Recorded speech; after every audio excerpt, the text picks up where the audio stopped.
Okay, Grant, take it away.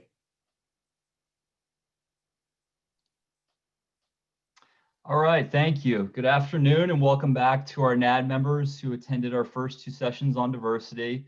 And a huge thank you for all of you joining us on YouTube today as well. I want to thank everyone for making this a part of your day-to-day and your dedicated support of our NAD community. Again, my name is Grant Kelly. I'm the Senior Associate AD at Johns Hopkins University. A big final thank you to our NAD Digital Committee members for putting this together, this series. And again, I want to sincerely thank the 14 members of our NAD Diversity Working Group for their insight and guidance through this process. I also want to personally thank Lamont and all of our panelists today for being here. Simply put, yesterday was another difficult day, but you're all here today to share your experiences. Thank you from the bottom of my heart. The NAD organization believes and stands by equal opportunity for all, and educating our membership while being allies is, again, our #1 priority. So, leading and moderating our discussion today is Lamont Love. Lamont is the Assistant Director of Development for the University of Kentucky Athletics. He has been with the K Fund since June 2015, where you know how to raise $110 as well as you know how to raise $1 million. He manages the team's social media accounts and also serves as a member of the UK Athletics Diversity Advocacy Committee. Lamont is an advocate for our youth. He has 10 years of experience in nonprofit organizations and fundraising. He's a native of Rockford, Illinois, Lakers enthusiast. It's a good time of year for him. And last but not least, a coffee snob. Lamont, take it away. Appreciate you. Thanks all. Thanks, Grant. I appreciate that. Grant and Jason was awesome. Definitely a coffee snob. I want to acknowledge, the somber mood in America today. I don't want to neglect the feelings of our panelists, as we have all been dealing with the recent news of the announcement or lack thereof announcement related to the Breonna Taylor incident in Louisville, Kentucky. Our thoughts and prayers remain with the family and friends of Breonna Taylor as they lost a sister, a daughter, a friend, and a cousin, and a human being. So with that, I want to thank NAD for the opportunity, for being proactive and responding to recent events in America the right way. This initiative alone is providing us a platform to just have good conversation and help each other. And this is what allyship looks like. So to Grant and Jason, Ben and Marcus, thank you for this opportunity. Before we get started today, I want to share a few student athlete quotes before I introduce our panelists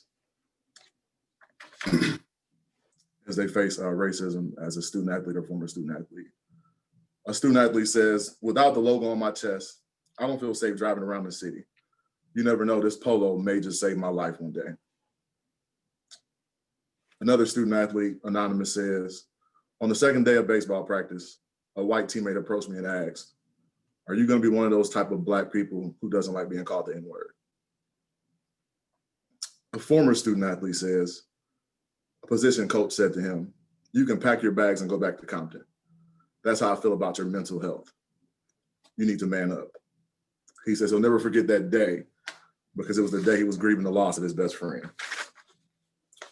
That's where we are with some of the racism student athletes have faced in those quotes are from the last 30 years, some younger and some older and some current. With that, I want to introduce our panelists. We have Alicia Fillmore, former SMU student athlete, former professional basketball player, and the current assistant director of development at UAB. We have Chid Nanake, current student athlete at Johns Hopkins University men's basketball. Maraka Wiley, women's track and field student athlete at UConn. And we have Wesley Woodyard, 12-year NFL veteran, former University of Kentucky student athlete, current UK athletics donor. Hi, Wesley. Thank you all for being here today. So we'll get right into this, you all.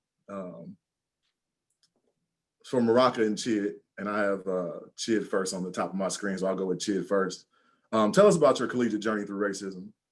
Doesn't necessarily have to be related to, your experience at Johns Hopkins or UConn, just the experience as a person. You're a Black human being who's experienced racism in this country. So whether directly or indirectly, inside or outside of sports, on campus or in your hometown, tell us about the experiences you faced. Yeah, thank you for the introduction, Lamont. I guess to start off, as a Black student, you always have to be mindful of the space you're in. And I've grown up in predominantly white spaces. As a child, I've been facing constant stereotypes, the constant comments saying, oh, you're a watermelon enthusiast or grape soda or any of those type of things that are just very hurtful.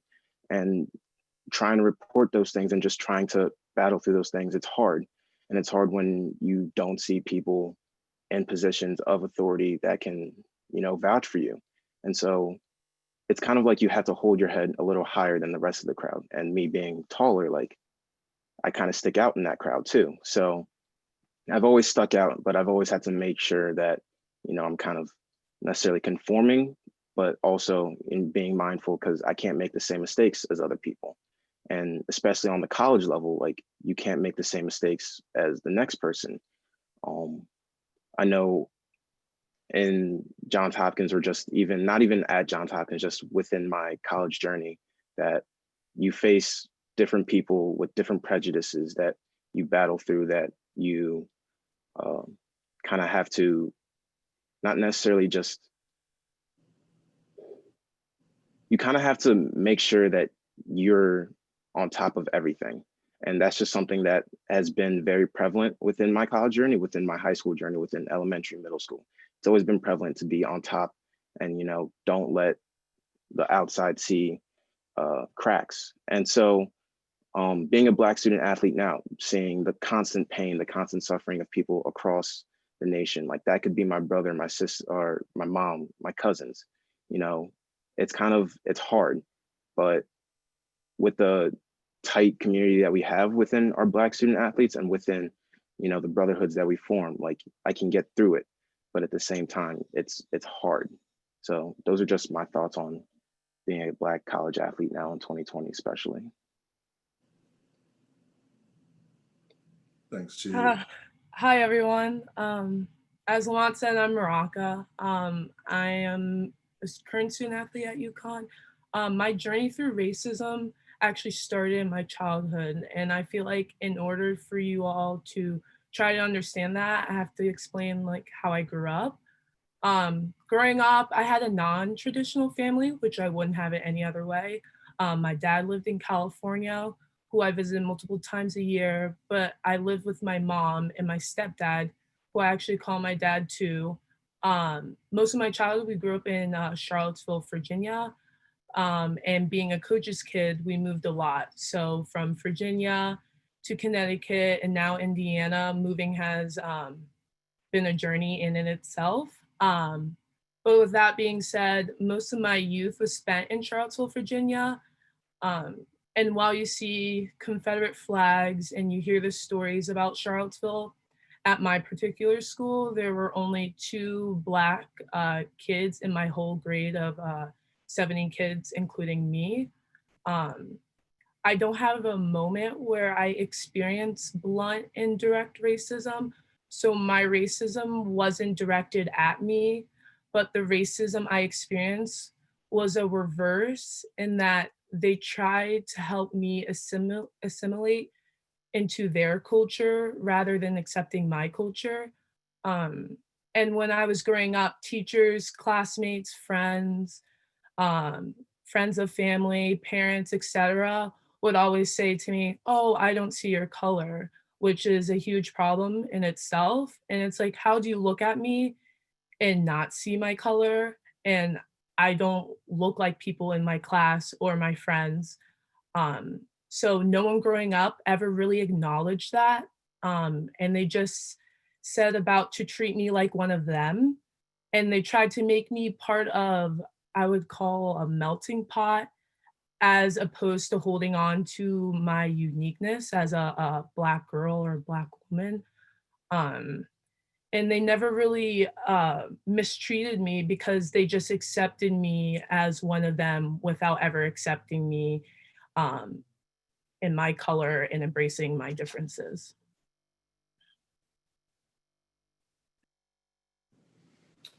Thanks for sharing that, you two. Wesley and Alicia, I'm going to go to you in a second, but I want to, a little bit, being from the North or whether you're from the East or the West, if either of you want to jump in, I know this is sort of off, but the Confederate flag, that's a different deal. I know Wesley's from the South, so he may be used to seeing it, but not okay.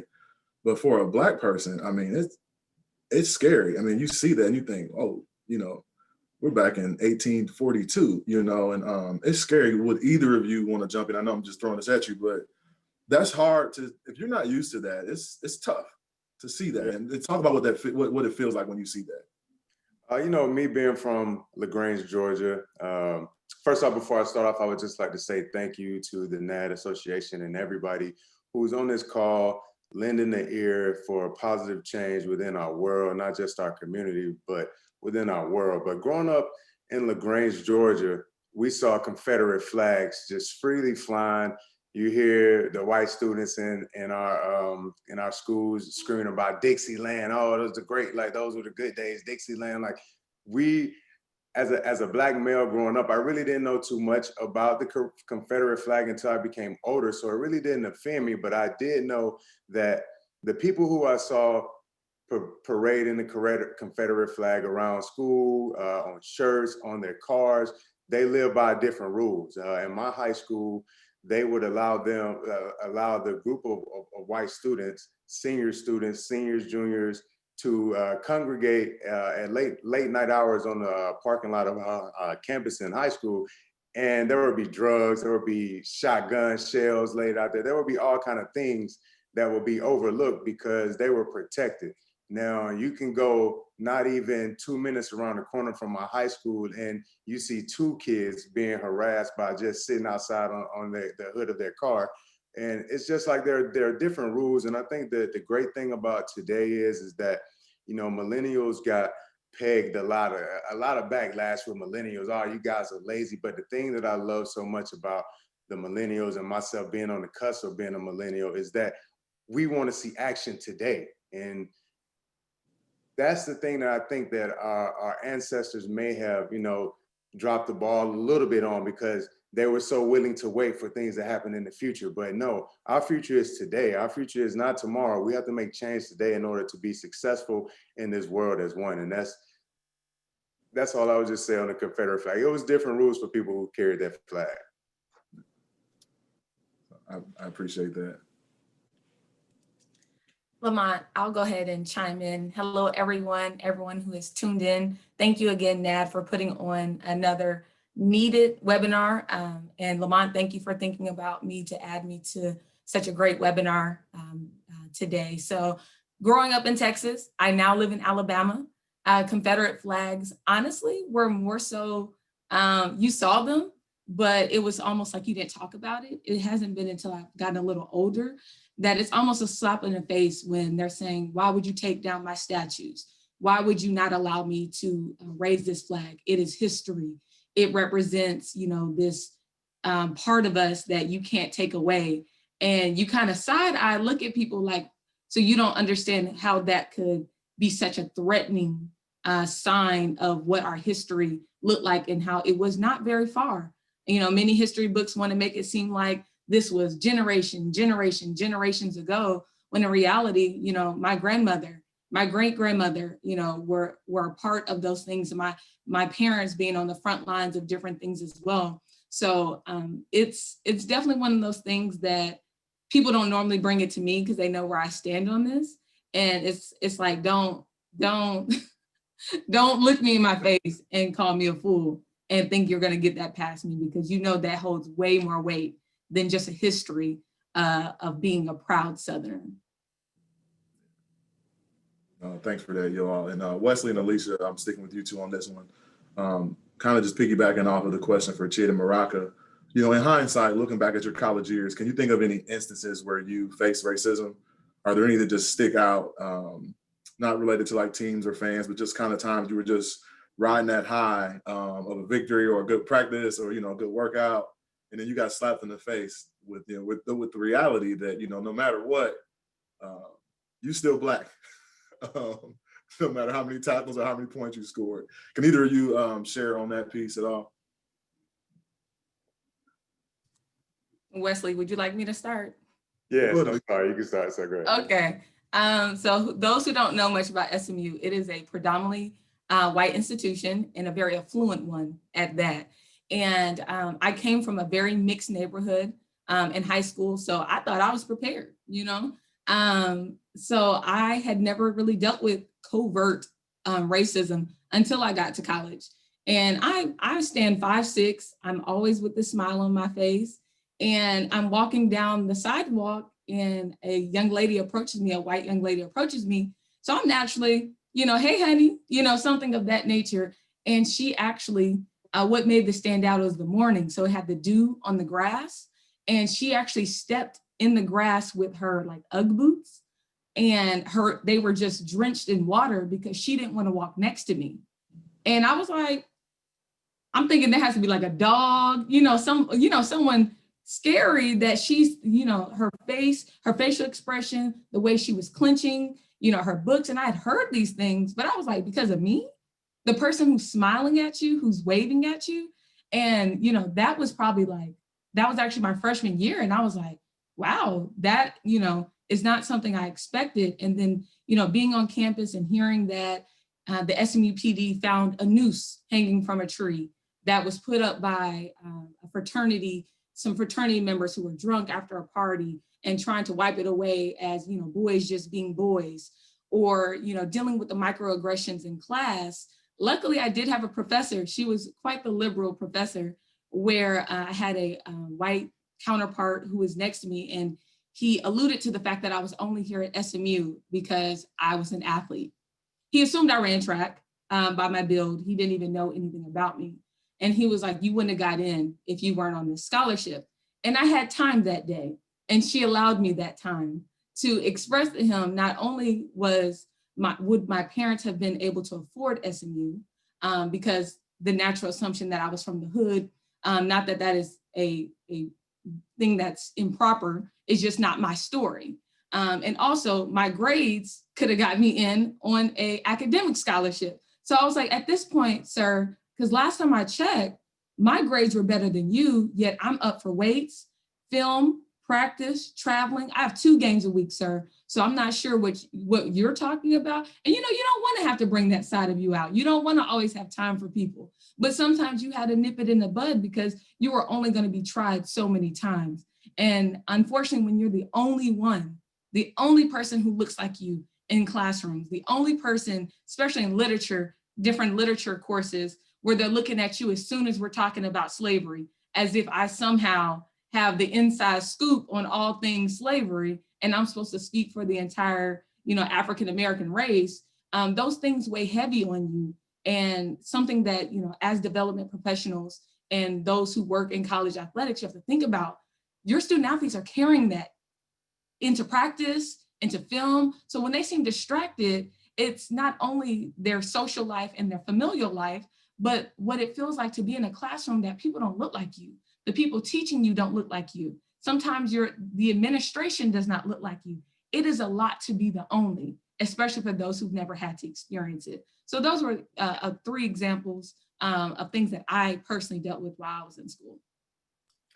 Hey, Lamont, you read a quote. I want you to reread it again. It was about one of the students talking about he was saved by wearing his college gear. I just want you to read that again before I speak. Yeah, he says, I'm sorry. I put you on the spot. Yeah, you did. It's okay. It's okay. But without the logo on my chest, I don't feel safe driving around the city. You never know. This polo might be what saves my life. Yeah. So I can honestly say, coming from Georgia, where I dealt with racism from the time I was a child, accused of stealing games, accused of stealing my own prime beat up 1976 box Chevy Caprice with no paint on it and a steering wheel about this big. So I can say, going to Kentucky, I was really shielded by the Kentucky logo. I didn't experience or go through any things that maybe my college teammates went through One, because we're in a small town of Lexington, everybody knows Kentucky, everybody knows UK football, UK basketball. So it's almost like a system there. And not saying that this didn't happen to anybody else, but for me, like I was sheltered. I go on to graduate from college. I didn't have any of those racial experiences that I grew up with in the state of Georgia. I go to Denver, Colorado, where there's a mixture of people that have to coexist, have to get along together. And, you know, it wasn't until I moved back to Nashville to where I really saw it firsthand, like, you know, people really just don't care anymore about the color of your skin. Like they don't see you as a human. They don't see you as a man. And I think that's something that always touches me. Like I try to see past skin color. I try to see through the kindness of your heart. And where I get so choked up because this story touches me, and I could have possibly lost my life, but I'll share. In Nashville, we were living in my sister-in-law's home. She warned us, like, hey, the neighborhood you guys live in, where I live in now, you know, there are some races that live around there, so just be careful. I get in the car one day to go and pick up my son, and you know, I'm on the highway. I get off the highway, and there's a light, and not mistakenly, I get over, and I see that I kind of cut off a motorcyclist, and I'm waving. I'm like, oh, sorry, my bad, my apologies. This guy gets in front of my car, jumps off his motorcycle, starts screaming and yelling. I'm like, sorry, sir, I didn't mean to do it. So by this time, I'm furious. He's calling me out of my name. I step out and he calls me, he says, oh, you're a big one, ain't you, Toby? And it didn't ring to me just then, but I'm like, Toby, that's not my name. My name is Wesley. But if you guys are familiar with Roots, that was the name that they gave Kunta Kinte when they tried to make him, you know, a slave. This is your name, Toby. So it's just so many instances like that we are in the year 2020. We're still fighting for the same rights and values to be held as a human, to be looked at as a woman, to be looked at as a man. And so many times sports athletes and entertainers, people want us to just shut up and do what we're doing. No, we're going to entertain you with what's going on in today's world. And I'm so proud to be a part of that change. And we're never going to let that go away. We're going to continue to fight for that. Thank y'all for sharing that. I appreciate that. It was crazy. I mean, crazy stories. This next piece is really for everybody. Kind of stemmed off a conversation me and Maraka had actually. So everyone has brought up just naturally microaggressions. And we can talk about them because besides the word unprecedented, microaggressions is like the runner-up for word of 2020. It's like the word of the year, unprecedented, and microaggressions like the next word. So we were having this conversation the other night. Just talking about how we both just have, you know, just a love for our culture. Even prior to February or March, we just loved who we were in our skin. We were, as Maraka corrected me, unapologetically Black. Because being Black, honestly, has just always been lit. But after the murders of Ahmaud Arbery and George Floyd, we saw Black people develop this sense of pride. From ages 5 to 100 years old, you just see little kids and older ladies walking around, just kind of, you know, Wakanda forever on their chest, you know. So I think it came from the pandemic. It just forced us to sit in our house and slow down and sort of witness what was going on. And then we became, you know, blackity black out of nowhere, and our cultural awareness just went through the roof. And I used Maria Taylor's quote, and she just said that her patience had left her body when she watched George Floyd take his last breath. So for you all, or I'll go to Chid actually, tell me about how things have changed for you just in these last few months. Did you become more comfortable in your skin? What was it that clicked? And can you share how you've changed handling microaggressions compared to in the past, whether it's in the grocery store, the classroom, the locker room, you know, board meetings, on social media? Talk about how your response has changed in the last few months. Yeah.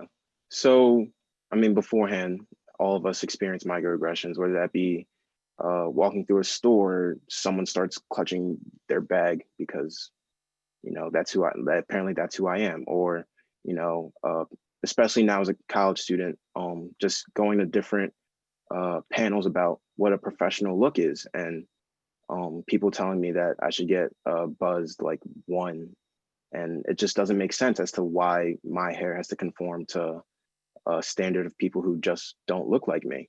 And so just constant stories of people trying to leave off race on applications, people, not necessarily embracing that because of fear that, they're going to be, what's the word for it? They're going to be not even judged, but just even brought down even further because of who they are. Just never sat right with me. And I've always been, because I'm from Nigeria, we've always been unapologetically traditional, and our culture is something that have extreme pride for. And hearing people call like traditional garb or traditional wear as costumes or funny looking, like it just never sat right with me. And that's something I've always been vocal about. But especially after late May, early June, it's not just me doing it anymore. It's not just the few friends that I have who are of color, who are Black, that are speaking out. There are more and more people, it's kind of like a snowball effect where more and more people are taking more and more pride, because like race is necessarily a social construct. And so trying to separate someone because of their skin color, because of something genetically based, has never been right. And so people, especially after that June period, definitely took steps to embrace that more. And I'm very appreciative of that, especially within the Hopkins community. Like, just massive steps have been taken. And that's just something I'm very appreciative of, and I should be seeing nationwide as well. Thank you, Jed. Maraka, will you touch base on that? Do you mind? Or Yeah, no. My understanding of giving voice to who I was authentically and just feeling like really comfortable in my skin actually didn't happen until I got to UConn. And then especially in the past few months, I'm a senior now. So for a while in college, other Black student athletes and students did not perceive me as understanding the Black culture or being Black enough. And it took a while to be able to like find that voice in that space and identify who I was. And really, as soon as I realized that being Black isn't just the color of my skin, it's like so much more than that. It's like giving voice to your truth and giving voice to who you are, without having to assimilate to white culture. And from then on, like I really found a sense of pride for being Black. And even though UConn is a PWI, um, from my own childhood experiences and coming to UConn, and especially being part of the track team, which is one of the most diverse teams on campus, there were so many more people that looked like me than I ever was used to outside of my family. And they really embraced their Blackness and who they are. And it really just inspired me to do the same. Um, and then as for microaggressions, I experience these all the time. And I talk about them all the time just in our diversity inclusion committee. And a frustrating thing we were trying to figure out is like how to combat microaggressions. And just from talking with my committee and just reflecting on my life and how I would think to stop microaggressions, first we always say like, you need to know what a microaggression is, and then have like some examples to showcase that. So like, I don't see color, I would consider as a microaggression, because you're saying you're not acknowledging authentically who I am and embracing my differences and my racial experiences. And then we tell people like to hold your own self accountable for not saying microaggressions to others.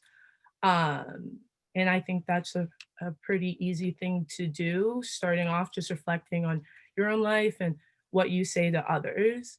And then now it's like holding others accountable that don't know what they're saying is offensive, and indeed is a microaggression and is racial bias. And I just feel like if people aren't held accountable for saying microaggressions, they'll probably say it again, for like one or two reasons. Like maybe they didn't know that what they were saying is wrong.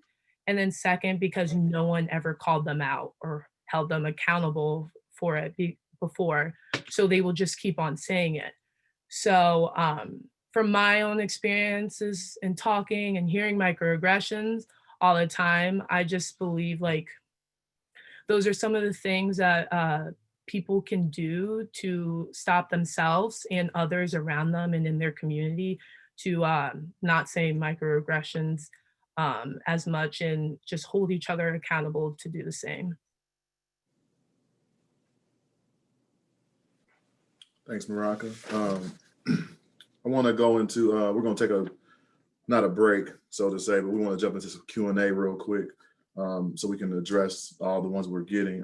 But I think we've done a great job of painting the picture of sort of there's a disconnect between the Black student athlete in town or in their university. Because for the most part, things with their teammates are pretty good, but it's the classroom, it's walking across campus, it's going to the coffee shop, going to Target, where they face these things. So with that disconnect, as a people, we value being home. We value seeing people who look like us.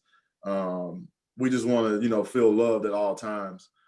So I want to, be cognizant of the development professionals watching and why they're watching, and kind of get an inside scoop of how you all perceive life and how things are going. So the first Q&A in here from a familiar person, actually. He's wondering, as an administrator, especially those administrators that are not Black, what advice can you give administrators on how you keep involved with the university after you graduate?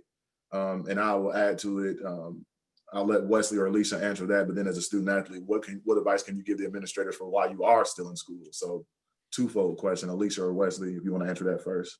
I'll start off. Like we talked earlier between me and you, Lamont, and I honestly think the universities and institutions drop the ball immediately after a college student graduates. They're now on their own. That support system that they went through for 4 years is now gone, when in all actuality, we're connected for life. You mentioned it yourself. You always talk to me like, no matter what, you're gonna be connected. If something happens in the world, it's gonna be Kentucky football player, Denver Bronco, Tennessee Titan. You're gonna be connected. So at some point, I would love to see an administrative staff reach back out to those younger kids, find out what they're doing in the community. For me, like, I'm one of the guys that continuously does community service work. There are thousands of other college athletes that have foundations, that have mentoring programs that nobody else is buying into but themselves. And these are the students that should be highlighted. So I would say, as an administrator, find out what your students need, find out what they're doing, and find out ways that you can highlight them. Because again, at the end of the day, we're connected for life. They are essentially a part of your university. I am a Kentucky graduate, so I will forever hold that banner. And I would just like to see those administrators just really challenge other people. And like Maraka said, hold people accountable. Okay, we know that we're doing such and such things in this community. How about we reach out and help somebody else so we can pull and lift them up?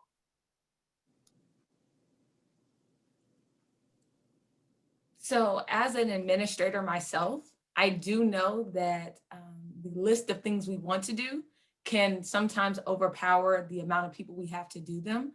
But something that I find to be really important is for us not to lean so heavily on our coaches to keep student athletes connected to the program. Because I know myself and Wesley, both of our coaches are no longer at our institution. Granted, my coach was there for 20 plus years, and many student athletes feel connected to those sports rather than the athletic department, and then especially the university as a whole. And it's important to understand the culture, Black culture. Growing up, philanthropic giving wasn't something you just necessarily heard all the time. Now, granted, there's always outliers that you saw that sometimes, and that's becoming more of a thing now. But normally you see you see your mother and father giving to the church, to your family, and things that directly impact their very tight-knit family. So it's so important to build those relationships. And, you know, I'd be remiss not to speak from the female point of view to say, I see development officers in the practices of football and men's basketball. And I get it, Wesley, he's doing great in the NFL. I know some amazing guys who are in the NBA thriving that I went to SMU with, but there are so many women out here who are getting out of medical school, who are doing things and are impacting our community immediately. And I can only speak for UAB, where our B Club, to be a part of it, you're giving $100. That is not an investment that you have to be making millions of dollars to be a part of. So being intentional about those relationships and playing the long game, because you're having to understand, you're having to cultivate these relationships, teach them what the importance of giving back, how that could actually positively affect them, whether that be tax write-offs, whether that be, you know, naming opportunities. A lot of this is education, because just to be blunt, we didn't all start at the same starting line when it came to having the wealth and the power to be able to give back. So build those relationships as soon as they step in as a freshman, as a transfer, whatever that looked like. So then once they're leaving, it's like, oh, they cared more than just how many points I put on the board, or, you know, how many academic accolades I brought in for the school. It's more so they care about me, and I give to people who care about me. That's good. And I want to stay there on the female sport piece with you and Maraka, actually. So Alicia, Maraka, I need you too for this one, but talk about how that feels as a former student athlete and a current student athlete for the development professionals, because for the most part, the fundraisers are going to be there. The coach could be gone tonight, tomorrow morning. We are probably the most stickiest or gluiest group in the department for the most part at most schools. How can we do better getting in touch with you, like cracking the shell and just getting in and making you feel welcome and, you know, okay to talk to us? And because they don't all look like, for Alicia, they don't look like me. They may look like Jason or Grant. And if you are from a part where you are not used to speaking with white men or white women, how can the white people, the allies, because they are allies, because they're here for you, how can they do a better job to make you feel more welcome speaking with them? What can they do better to make it not awkward?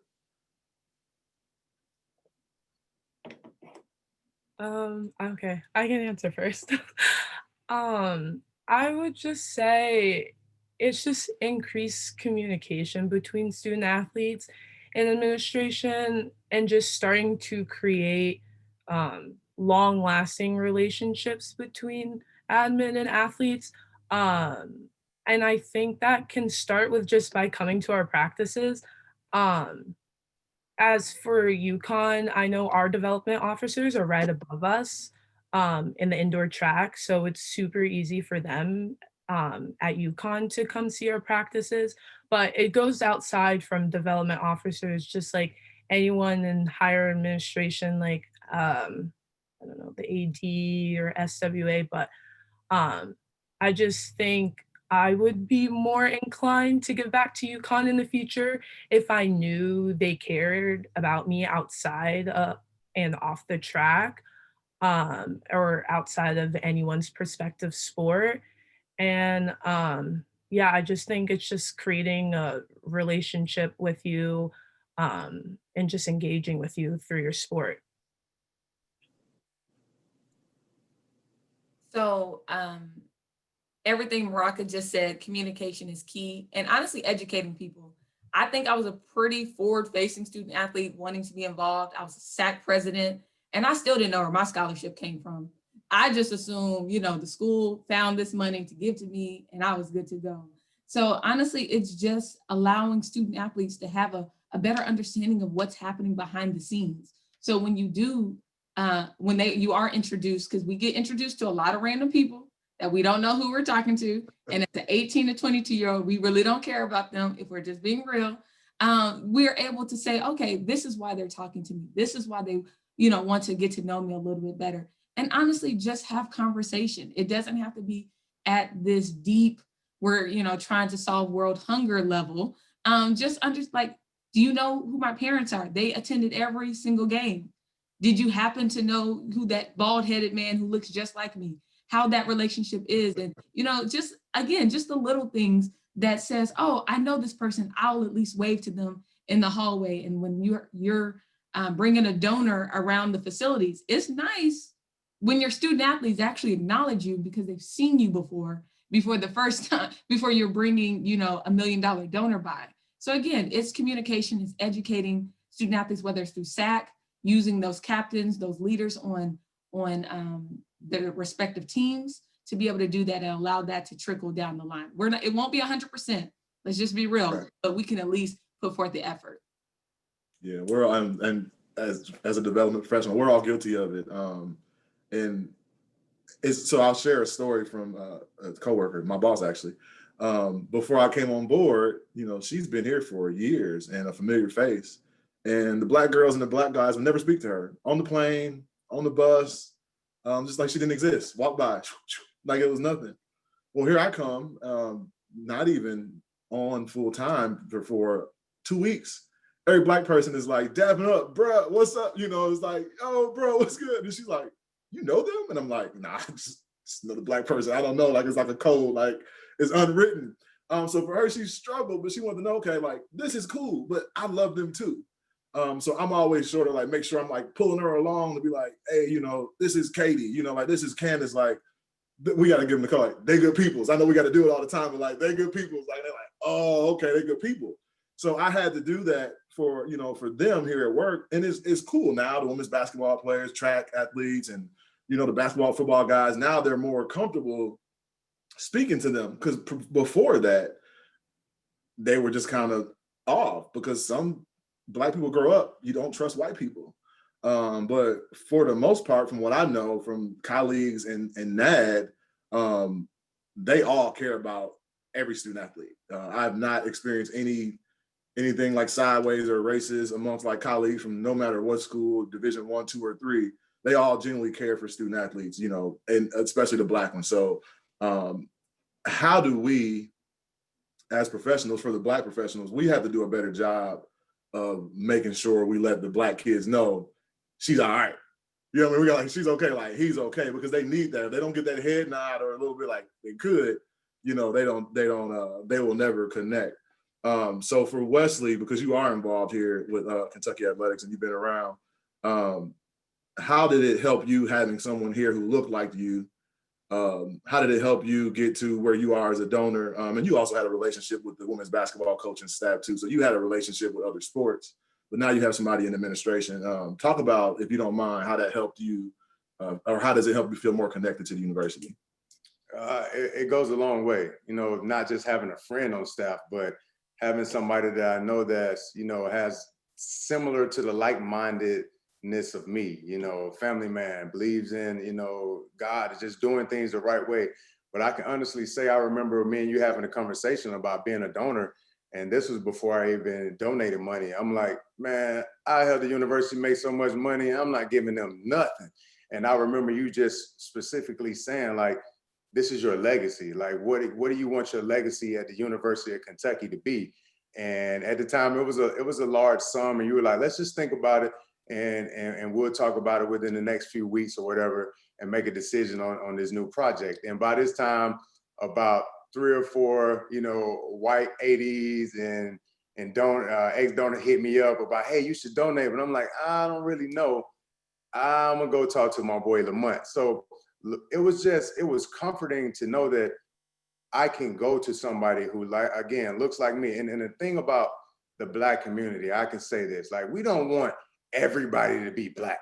Like, we don't want every hire to be Black. We just want the opportunity to have somebody that looks like us, because now we can relate. And again, we've been saying all day on this Zoom conference call, relationships. Like, one thing about my college coach, and I can say this is why I was so shielded, because he was a great man. He always would say, my door is always open. I'm gonna treat you guys like my sons. You guys come in and talk to me. So any and every problem that we had, it wasn't just our problem, it was his problem too. And that's the kind of relationships that we need to see across the board, from ADs, from coaches, from people that are in for the K Fund at Kentucky. Just those relationships will go a long way than just saying, oh, well, it's not my business. It didn't happen on my watch. Who cares? Thank you for that, Wesley. So we'll jump out of that Q&A break, and we'll get back into the segment and questions. I know we freestyled there for a little bit in the chat room, and the Q&A is burning up. So we'll do our best. But I want to talk about what does UConn and Johns Hopkins look like right now? We talked about how things have changed in the last few months, and how we feel more comfortable in our skin, and we're just kind of walking different now. Still dealing with some things, we're different, but our campuses have changed. Dr. Capilouto has done an amazing job, implementing things here at University of Kentucky. I know that Johns Hopkins and UConn have made changes here in the last few months, and you all both are involved. And I don't know how you have time to do it because when I talk to you all, it's 10, 11, or midnight, just because you get out of labs or class. Can you both talk to us about how your campus community has changed over the last few months, and how does it make you feel to be a part of that? Yeah, I can start off. One thing that we're really proud of this summer is me, a couple of my teammates, and a couple different Black athletes within the Hopkins athletics, is that we started a Black Student Athlete Association to really focus on A, community engagement, B, more educational and more initiatives that really focus on, because at Hopkins, the Black athlete population is pretty small, it's pretty disproportionate to Hopkins. But what we wanted for the BSA is not only a safe space, not only a place to connect with every single athlete there, but a way to push initiatives that educate, that engage, and also empower all the different students within the community. So that's something that we're really proud of. And currently, some projects that we have is we have a speaker series starting up soon. Actually, we have a speaker coming in tonight talking about race and sport and athletics. Next week, we'll have a diversity, equity, and inclusion panel. Our diversity, equity, and inclusion committee that was also, spurred this summer to take more change, pushing more just education, more different modules for the staff and faculty to complete. And another thing that we've done is just pushing conversations to discuss what's happening in America right now, what's happened in the past, and what that experience is for a Black athlete. So rather than try to isolate and try to say that this happens, we've been really pushing for togetherness, education, and really just more inclusion to make a better campus community. And we're really looking to branch that out throughout the entire Hopkins community and really focus on inclusion, especially this coming fall.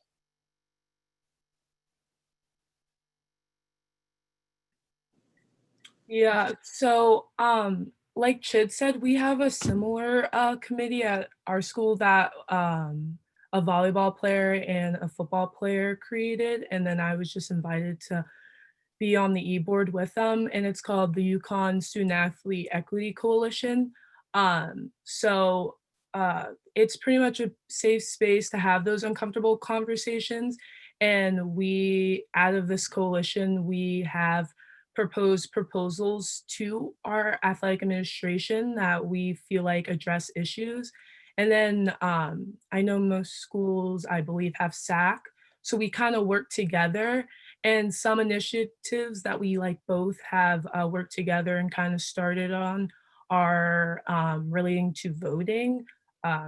We were actually asking our athletic department to have election day off, and then the NCAA passes. So we were really happy to hear that. So we don't have any practices, obviously, and competitions and just other obligations to get in the way of us going out there to vote. Another thing we are doing or trying to have is an absentee ballot drop-off box. I think that's what it's called, I'm not sure. On campus, so that people who aren't from Connecticut and aren't Connecticut residents have easy, accessible place to drop off their ballot. And then we just work with our social media team or marketing just to promote student athletes and like why we are registered to vote, and try to encourage people to register and actually go out there and vote. And then another initiative we are working on is called our educational workshops. And these past few weeks, we've had multiple guest speakers come talk to us virtually and share their experiences. And just most importantly, inform us on what we can do to use our platform as student athletes to make a positive impact and fight to give rise to social change. And then within that, we've created just a library of resources, including books, movies, videos that educate us on issues such as privilege, microaggressions, racism, and inclusion. That's good. That's good stuff. So we're talking about universities, and I'm going to jump over to the chat. We have some really great questions in there. The question from the chat, and I'd like either one of the student athletes and then one of the formers to answer.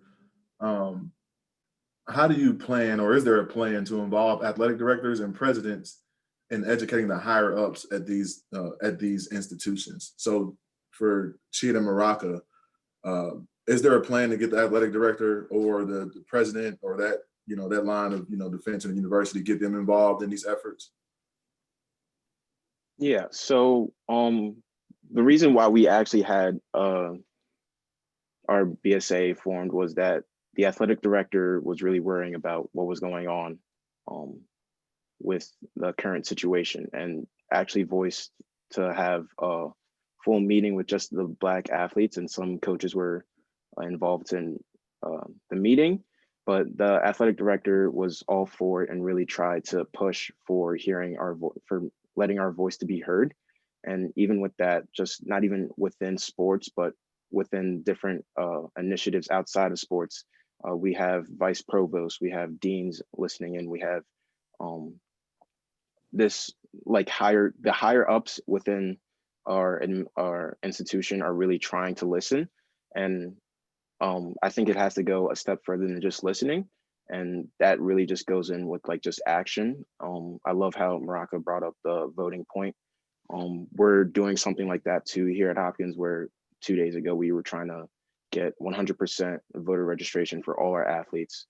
But it goes further than that. It goes towards like educating on what they're actually voting for. And so in our BSA meeting our exec board earlier this morning, we were talking about ways to push for platforms to be voiced within the voting registration and reasons why to vote, and doing more than just pledging to vote, but actually going out to vote.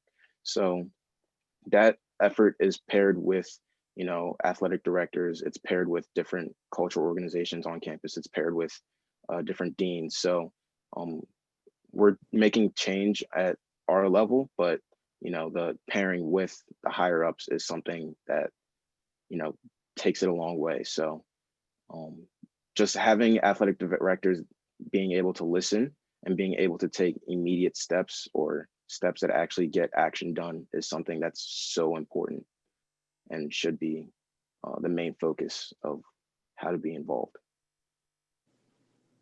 Thanks, Chid. I can speak to, as a former student athlete and administrator, UAB also has, we've put together Blazer Allies that I'm actually a part of on the board, I guess you'd say. And Mark Ingram, our AD, has been a part of our conversations with the open forums that we've had with our student athletes, as well as coaches and staff, and has been an ear to bring that across campus, and also being able to say, I don't have all the answers right now, and being very transparent with our group to say, this is what we're working to bring about change. And it has been something that I feel like if he wouldn't have been involved, it would have been kind of one of those checking the box type things. And if you go back to one of your earlier questions of what has changed in the last 6 months, I think prior to those 6 months, we would have been okay with that. Like, oh, that's normal. It's just a, throwing us a bone type thing. But at this point, you knew we weren't going for that. And he has been on the forefront of making it known, like, can we say Black Lives Matter? let's ask the question. Let's ask those people across campus so they're not, taking down videos that we put time to create and allow our student athletes to express how they feel. And so that has been something that I definitely commend Mark for, and him leaning on his senior staff and those around him to make sure that athletics has been connected with, whether it be central development or, central part of the university in general. Thanks for that, Alicia. Appreciate that. And this is going to actually go right into our next part for Alicia and Wesley. Kind of keeping an eye on your university. As a donor, as alumni, how important is it to see your university state their stance on all that's going on in the country today? How important is that to you as a donor and as alumni? Is there anything that could push you away or make you never want to be a donor again, or make you want to hang that Kentucky or that SMU flag up and never bring it back out? So just talk about what that means to you to see your university jump in and get involved. I can say for me, seeing the university stand behind the Black Lives Matter movement, seeing the football team come out, showing their strengths, but not only that, to see Coach Stoops, a white male, standing behind his Black players, his white players, his other ethnicity of players that are on his team, again, taking on that burden, that stress that's going on in the outside world. And I think that's where we need to be. So often those conversations never get had. They're never had. They're behind closed doors. Nobody's knowing what's going on. And that's a great thing about today. We're forcing the issue. We're forcing the hands at B. And I want to answer a question that I saw in the chat about what do you do about a teammate who may not wear a Black Lives Matter patch or who may not protest the way that you protest? I can say for me, being in the NFL doing the Colin Kaepernick situation, well, not situation, but doing his protest, we had a conversation within our team, and we went from the struggles of, are we going to take a knee? Are we going to raise a fist? But again, there was that dialogue, that conversation that was able to be held between our teammates. Because again, like I was one, I didn't want to kneel. I'm like, I'm not kneeling for anybody. I'm gonna raise my fist. I stand in 100% with Colin Kaepernick. But we also had a few teammates that necessarily didn't want to protest. But what that did essentially was they now have to explain why they don't want to protest and their reasonings for it. And at the same time, we have to be men. We have to come level-headed and have these conversations, because if you don't want to support your brother that's protecting you on first down, then why can't you do it when we walk outside of these buildings? So that was just the parallel that we had within the NFL, because now we're on that playing field of, okay, these are the problems, these are the issues that we're seeing outside in the world. So either you're going to be with us or you're going to be against us. But right now, you're going to show us in this moment who you stand for. And that's what we saw. And I'll definitely be brief, because I would love for Maraka and Chid to be able to chime in on that question from the chat. But to answer Lamont's question, it's very important for me to understand the stance of the people that I gave 4 years of my life and body to, and have an understanding that, of course, I know that at the end of the day, higher education is a business. And even though I'd love for certain things to be able to set immediately and different things of that nature, I always have that in the back of my head, but I need to know where you stand, one way or the other. Not saying anything is no longer an option. It's no longer an option. And whether it's prefacing it with, I hope I'm not saying the wrong thing, and having that conversation internally, something has to be said. And for someone who still has connections within the SMU athletic department, I was asking that question. Have y'all been talking about this? Are there plans for something to come forward? Because if there wasn't, I was gonna have a huge issue with that. And I think Rick Hart has done a great job with his staff there and allowing that space for them to express themselves within for our student athletes, as well as the coaching staff and administrators as well. So very important. So I'll cut it there. I know Chid wanted to share on that piece. Go ahead, Chid. Yeah, so I just want to echo what Alicia and Wesley said about what your stance is.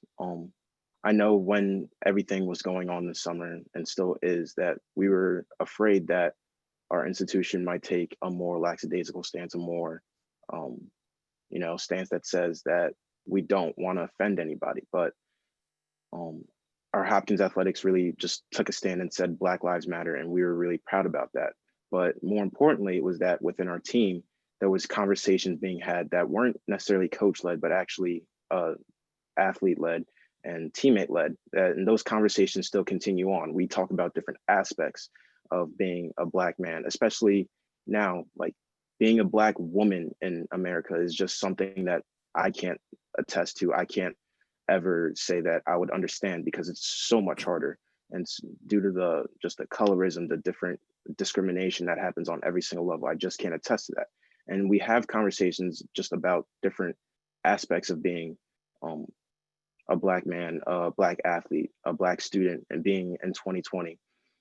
And so when we have those conversations, we sometimes get different viewpoints and different things that, you know, like kind of take you back. But moving forward, understanding where we're coming from, understanding where they're coming from, and actually working towards something that doesn't lead to strife, but leads to, like how Wesley was saying, like everyone is not going to protest the same way as you, but at the same time, that doesn't mean that you should degrade someone for the sake of that. It doesn't mean that my life does not matter. Like an acknowledgement of my life mattering, that's all we're asking for. And so having conversations that push that, like, sure, you don't want to take a knee, but I want you to acknowledge that my life matters. And that's what it's all about. So that's what our conversations have been centered around. That's what we should be looking for in universities. And so that's just a couple comments that I had. I appreciate that, Chair. You knocked that out of the park. I hope somebody recorded that. We could get that sound bite and just play it over and over again. So I want to, make sure we look out for my brothers and sisters in development, across the country. They're burning the chat up. So I have a good one in here, and I'll leave the name anonymous. And they are very appreciative. They're saying, thank you for doing this today. I'm a white male who wants to be a part of the change. Thank you, white male. However, full disclosure, sometimes I feel confused and honestly nervous that I might say the wrong thing. I've added diversity and inclusion to our weekly staff agendas, and it seems the staff is hesitant to speak publicly on this topic. What would you recommend for the approach on this subject? Thank you for answering. I will start off with an answer on that. For this individual, it is a hard conversation. I hate to call him out by name, but he's my white brother, Larry Cash, in my office. We had a very long, hour and a half long conversation. It was rough. I mean, we got into the weeds. We were both tired, and I believe it was probably 11:15 in the morning when we got done talking. It needed to be had. He shared a lot with me from his background. I shared from my background, and we just had to duke it out. We weren't disagreeing. We were just two guys from two different backgrounds, Black and white, having a great conversation. It was physically exhausting. I was exhausted. I wanted to go to bed, and it was, again, 11:15 in the morning. But it may not be popular amongst the staff, but you have to force it. Because I believe it's good work. I mean, it's God's work. You got to do it. You got to have that conversation. You got to take it head on. It is going to hurt, but you have to just force it and write it on the dry erase board. We are going to talk about differences today, period. Whether Black, white, purple, blue, green, gay, straight, trans, I don't care. We're going to talk about it and mark it out. If we can't talk about this, we can't work. I hope you don't have to go there. I'm blessed. I'm a part of a staff that we tackle it head on. Katie and Candace, they do an awesome job. But that's what we do. We just talk about it. I don't care how uncomfortable you are, just talk about it. So I don't know if Alicia or Morocco or Wesley or Chia want to chime in, but how do you force these conversations when people are uncomfortable? So I'll speak to this as I'm not shy about confrontation, necessary confrontation. And the people I work with, I have to give a shout out to Blazer Boosters. Definitely work for great people. And this time has really shown why athletics is not your normal 9 to 5. You can't just have these, high and by short conversations. You spend so much time with them that I know the things about the wives and kids and significant others of everyone who's in my office. So when it came to these conversations, knowing that they had the space to come into my office, close the door and say, Alicia, I don't know. I don't know where to start. And because that relationship was built, and of course, it takes a willingness on both sides to have that conversation. But I always tell people, I'd much rather you stumble than for you to stay silent. And there are so many great resources. I'll give a quick shout out to Jen Fry. Jen Fry Speaks on Twitter. She actually came and spoke with our student athletes as well as our complete staff and really stirred up some great conversation. If you don't have the resources within your department to do it, outsource. We outsource for everything else. We do research for everything else. This is no different. There are too many podcasts, too many books, too many shows that are talking about this at this point for us to continually stay in the state of, hey, I'm at that kindergarten level. You've acknowledged it. Now let's make a change. And even if that's reaching out to me directly, you can find me on anything with my first and last name. I will have that conversation with you.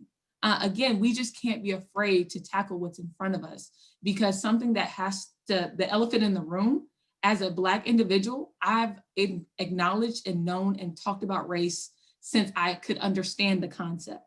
Unfortunately, many of my white counterparts tell me they haven't. So again, we're not starting at the same place. So again, just start the conversation. And for my Black administrators or people in general who are on here, there is a level of grace that has to be offered to say, I'm willing to hear your heart here. Your word may be incorrect and I may have to correct you, but I'm at least here to sit here and hear you in love and hear you as a brother or sister to say, this is the only way this changes. Because if we keep talking at each other, we're going to keep having these lovely webinars that make you feel warm inside, and then you go back and do exactly what you did before. You have to talk to a person and be in true conversation. That's good. That's good. You said a word there. You said a word. I appreciate that. I want to hit another one in the chat. And it's sort of about and we talked about this, that disconnect, for development professionals. We talked about it here and last night. Coaches leave, but we're still here. How can we make sure we're doing our part, making sure you stay engaged despite a coaching change? Or while you're here, there may be some miscommunication with you and your coach. So the question in the chat is, they're thanking for your feedback and giving officers everything. Sports. I think there's a typo there, sorry. As a follow-up, what if you have a head coach who doesn't really care or want administrators interacting with his or her student athletes often? I think we've all seen that from whatever sport, whatever university. And it says we have all worked with a head coach who only wants their student athlete interacting with each other. How do you handle that? Because for development officers, that's a brick wall that we can never engage with this student athlete, no matter what sport, no matter what color. If that wall is up, you will never become an engaged alumni. You will leave and be an afterthought because we never had a chance to, because there was such a barrier between us. So how can we, as administrators, break through that wall? What do we need to do better? Can you help out the fundraisers in the room to get in touch? And I'll let Maraka and Chid go first on that.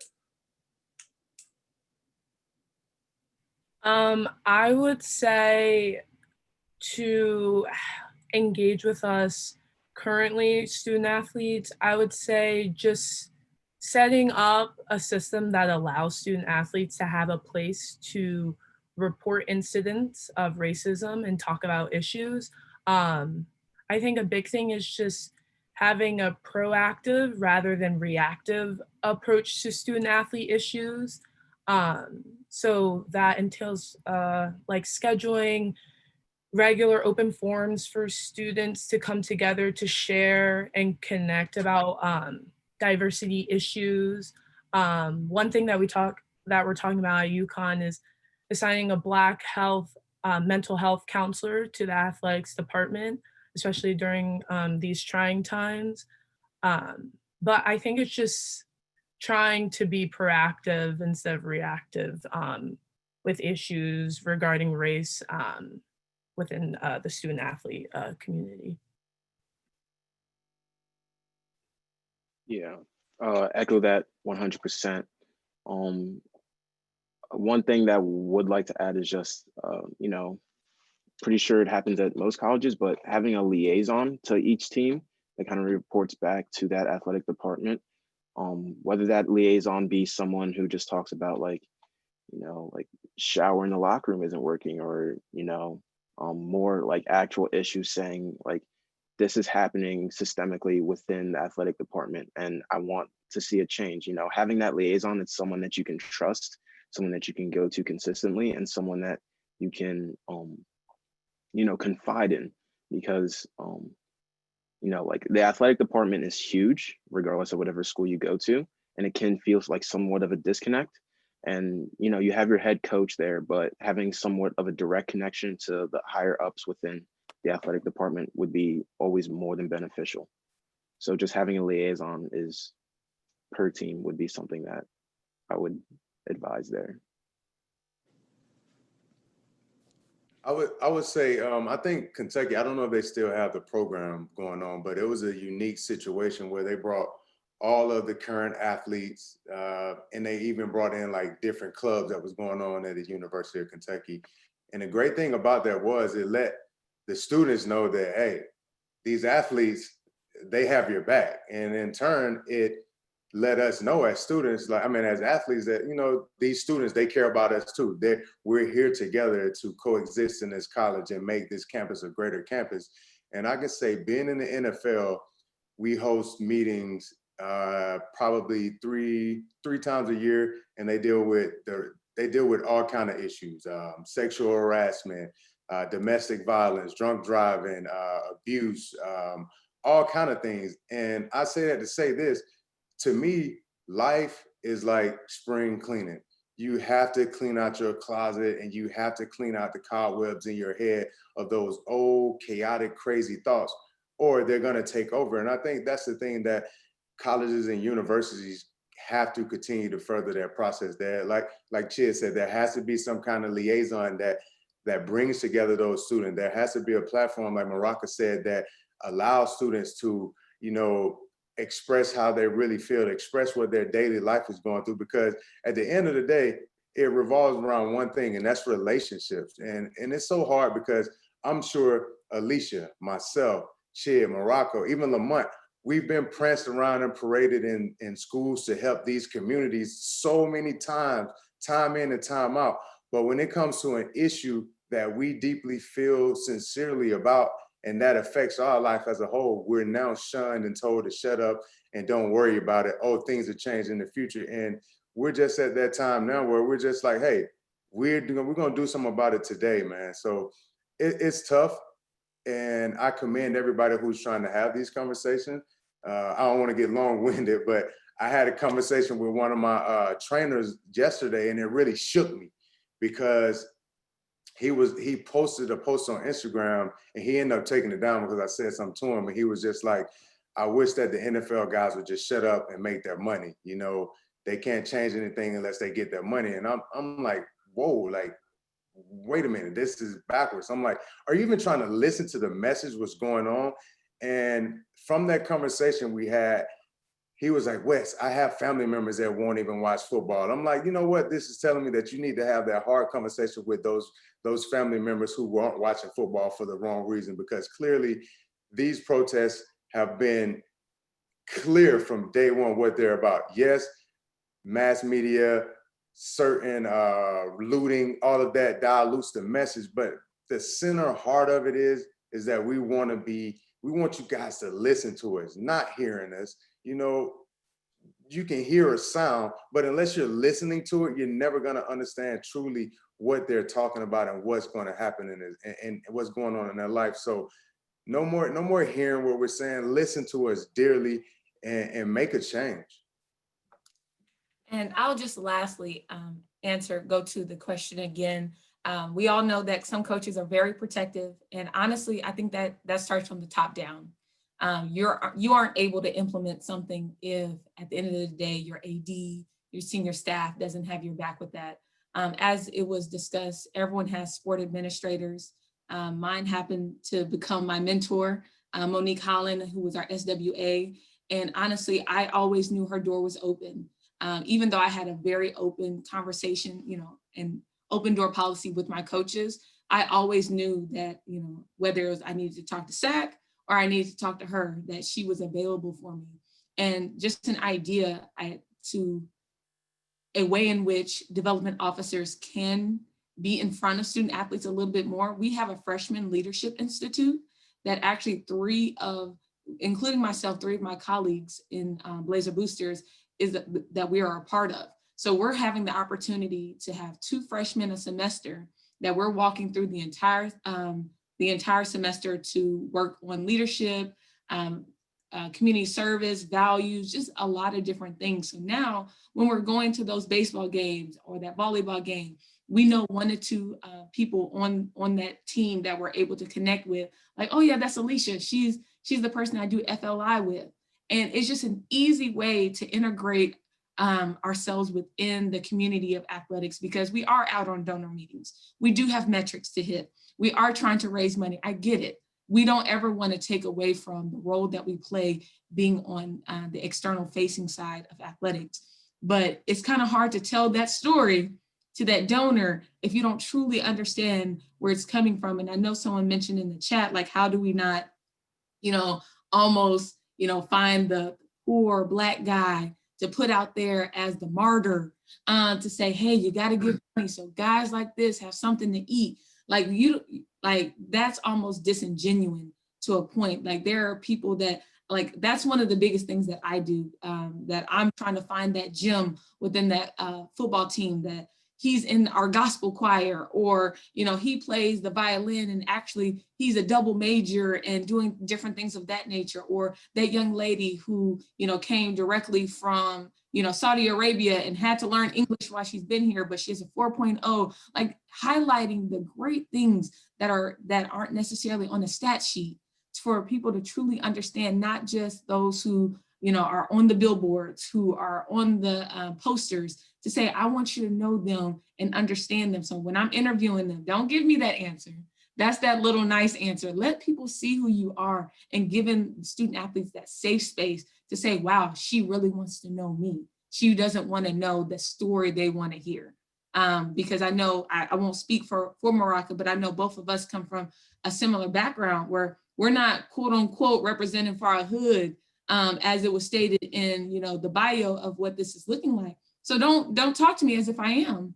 I'm coming from a completely different perspective, and that's what's so beautiful about the spectrum of, your minority student athletes. They come from so many different walks of life, and it's our job as administrators to allow our donor base, to allow our fans to see that. Thank you, thank you, Alicia, for answering that. I was looking for a way to weave that in, and it was awesome. You pretty much just stop dangling the, the one from the hood.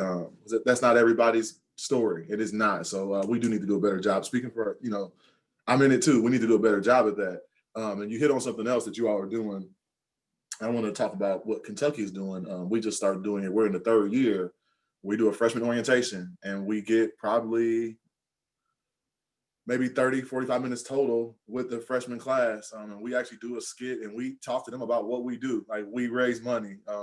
We give out compliant approved, like gift cards if they answer, the Q&A right way, compliant approved, remember that. And we tell them what we see.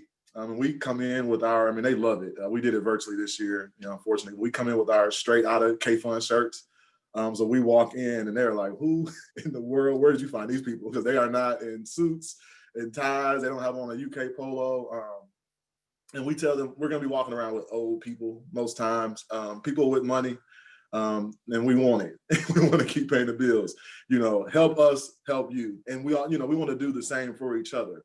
We want to connect you, the kid who has a knack for, technology with the guy that owns Google.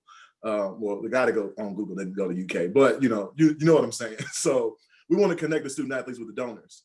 So we tell them when we walk through a donor visit through campus, showing facilities, this is what it looks like. And we give all these different examples of like them yelling like, F no, I'm not going to class. Like, no, don't do that when you see us coming. They're on the phone arguing and cussing out their girlfriend. Like, we tell them like, hey, when you see us, you know, like help us out, and we give them these blunt examples, and they love it. They're like, oh shoot, wait a minute, that's stuff that we actually do.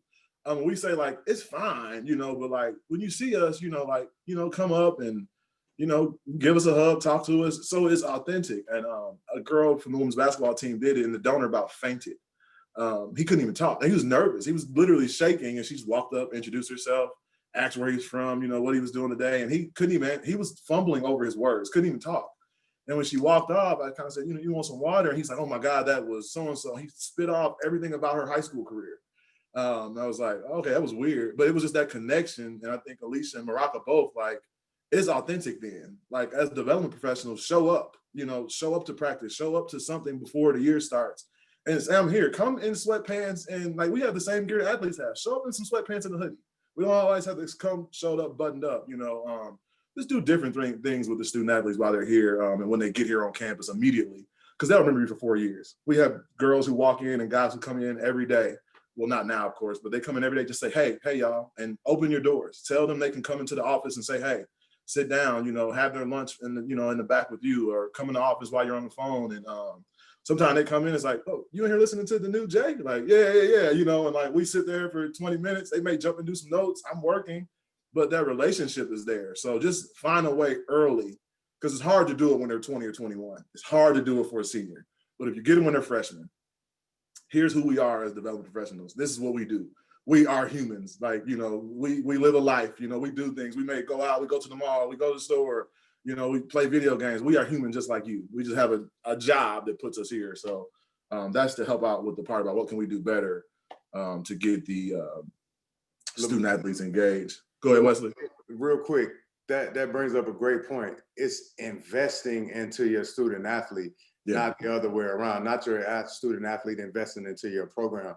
At the end of the day, kids sign their lives over to go play a collegiate sport. So we gotta start investing in our kids, man, and showing them that it's not just about the scholarship numbers or filling up the stands. It's about helping you be positive and successful in life after your sport is over with. That's good, y'all. I know we're cutting close on time, so I want to allow Chid and Maraka to, with this point, it's in our notes, help the development professionals out, help out the fundraisers watching. What can we do better? Even if you've answered it before, but like hit the home run. What can we do better to help you beyond college, to make sure you are an engaged alumni, you know, way beyond when you leave UConn and Johns Hopkins. So if you don't mind, both of you all, Maraka, you go first. What can we do better to help you? Yeah, I would say first is, I think Alicia said it, establishing a culture of giving among the student athletes, so we know like how it works and have already like participated in it. Because if you ask me like next year and I have no clue like how it works or whatever, like first off, I'm just gonna be annoying you, like, where's my money going or something. I don't know if you're gonna ask me, UConn, to donate money, but I'm just saying. So yeah, just like teaching us what you guys do. Like Lamont said, you said at UK you have something similar like that. And also connecting past and present student athletes to just establish like network connections. Just I think it would help us in the future, whether it's to network to get a job or just receive advice to help us prepare for the real world. Like personally, I need all the advice I can get, and especially if you're UConn alum or whatever, like you were in my place, couple years, however many years it was. And then I would just say, as a administrator or a development officer or whatever your job is within athletics, just to speak up when stereotypes and microaggressions and just blatant racism is witnessed, even if it's at home within your family and friends and your family members. I just feel like if you start at home and you speak up against those blatant racists or microaggressions, then you'll bring it to the workplace and it'll just provide a more inclusive environment.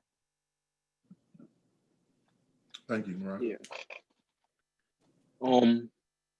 one phrase that we have for our team is sustained effort. And so I think in order to, keep involved is just, I need to, well, my teammates, all alumni need to see sustained efforts. I mean, these past 4 or 5 months have instituted a lot of change. And the question becomes like, how long will you be keeping up that change? How long will you be, keeping it at the forefront? And so far it's been at the forefront, it's still continuing at the forefront, but as an alumni, I still want those efforts to be, there. And, as an alumni, like Maraka said, like forming those connections with past and present and maybe even future student athletes is more than beneficial. I know Maraka talked about the advice that you can get. I connected with a Black basketball alum this past February, and that's been one of the most beneficial connections I've ever had. And, if I have that type of connection, I'm more than likely to serve as that for more people coming in. So facilitating those connections, facilitating that sustained effort, even as alumni, because that leads to donation, that leads to more involvement. So I think just one thing I would love to see is just not just a mandatory thing, but like a sustained effort that becomes optional, so much so that you don't even need to try to like go out and push me to like with consistent emails, something that makes me want to actually help out. So that's what I would love to see. Thank you for that, Chid. Thank you. I appreciate that. That was real. That was authentic. You too, Maraka. For Wesley and Alicia, can you leave us with anything? Just for, you all are alumni at your universities. Help us out. Alicia, you are a fundraiser too, but help us out.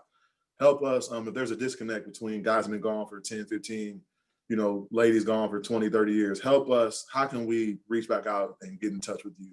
What's best? What's authentic? How can we, kind of bridge that gap and, get you all back in, get you back connected? Ladies What's first. Now he want me to go first. Right. So I'm actually going to answer this and answer a question that was in the chat that I think is really important. Thank you.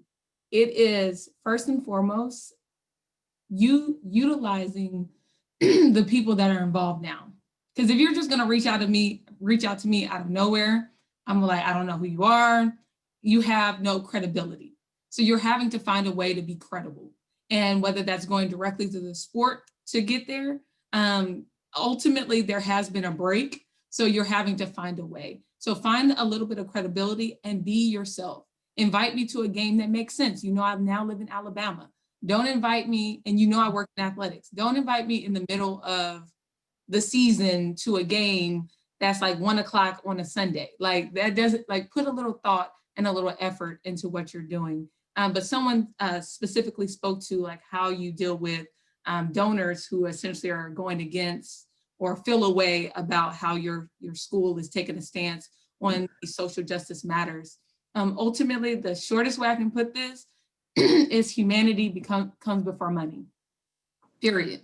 At the point that the two start to flip roles, we have a problem. And of course, you have to deal with this as a professional. You're not looking to completely dismiss this person, and to your comfort level, you're having that conversation. But at the end of the day, you have to be able to stand for what's right. And I know the people above me in my workplace are saying that that check is not as important as you, Alicia. As a Black woman, that I will stand behind you 100%, and I will not allow a certain level of disrespect to take place. So always having the understanding that there are going to be people who don't agree with it, just like there are going to be people that you lose when you decide to be quiet. You have to make a stance on who you are, what you stand for, and what your school is going to do moving forward. It's a hard decision to make in that you may lose some things, but I think you gain so much more being able to stand on your morals and being able to do that. And, ultimately, we are the external facing group. We have the opportunity to change the thought process of so many people, so many donors. Take the time, even if it's 30 minutes out of your day, to, circulate COVID, make sure you have a mask on, going to, different practices, getting to know people. And again, deal with your metrics because I want you to keep your job, but really realize why you're there. Always have that why. I know my student athletes are my why, and I'll never lose that. So figure out that why and make sure you're being able to keep people within the fold as you do it. I would say to the administrators that are on the call listening and the ones that go back and spread the word, I would say, find you a Maraca, find you a kid that's on your campus, find you that ambassador that you can lift up on a platform. To me, I saw a question in there also that said about not tokenizing people. I don't think personally, I've never met Chid or Maraca, but I personally think that you can't tokenize anyone that has the right heart and the right mind in creating and promoting positive change within this world. And I think that's so often lost and forgotten. Like so many times athletes, we feel like we're doing work for the university and they're never doing work for us. So you have to put a Morocco with a Alicia, you have to put a Chid with a Wesley, like you have to build those connections. And like Lamont said earlier in the call, it doesn't start when they're getting ready to get that diploma, leaving the university. It starts when they come on campus. From the time they're a freshman all the way up to that senior, there should be some kind of rapport that shows these kids, hey, this is what you're gonna look after. This is what's gonna happen. This is what being an adult is all about. Because at the end of the day, we get told to shut up, kick a ball, dribble a ball, shoot a ball. But when you take that uniform off, when you take that college emblem off, you are now a citizen of the United States of America, black, white, or whatever you are. It is your duty to stand up for what's right and stand up for what's wrong. And until we really grasp that concept as humans, we're never going to go anywhere. And that's the most important thing about this call and calls like this is we can't go anywhere until we have all of these conversations, because the majority, we have to reach the majority. And right now it's not being done, but we just got to continue to do the work. And my hat's off to Morocco and Chid, because I know it's tough being a student athlete, being forced into the spotlight of standing up for your other students that look like you. Continue that hard work, continue to believe in yourself, stay grounded, stay faith-driven, and just believe in yourself. We came out of it, we're still in the pandemic, to where Lamont's been talking in the whole call about just feeling comfortable within yourself, feeling comfortable within your skin. Like you are who you are. I would like to say I don't see black or white, but that is what it is. That's a white man, that's a black woman. But we got to start seeing what's inside of people. We have to. Thank you for that, Wesley. So you all, we have approached that time, and we know you all actually in the middle of the workday, so you got to get back to work. But thank you for joining us, Maraca and Chid. I appreciate you talking to me for the hours and hours that we have talked. Please keep in touch beyond this. Love to stay with you. I want to share some notes with you that we got from the chat and the Q&A. Wesley and Alicia, thank you both. I know I owe you both, so I am indebted, so it is fine. And then to all the development professionals out there, thank you all for joining us. I believe Grant and Jason are going to join us. Yeah, thanks again, Lamont, Alicia, Wesley, Maraca, and Chid. Phenomenal session today. I really appreciate all of your comments and being with us. And thanks again. I want to follow up on what Chid said, and that's sustained efforts. This ends our 3-part series on diversity, but our working group is going to be meeting, getting back to the drawing board and planning what is next. This is not the end. We are going to sustain our efforts, and we're going to be proud to announce what's next up in the very near future.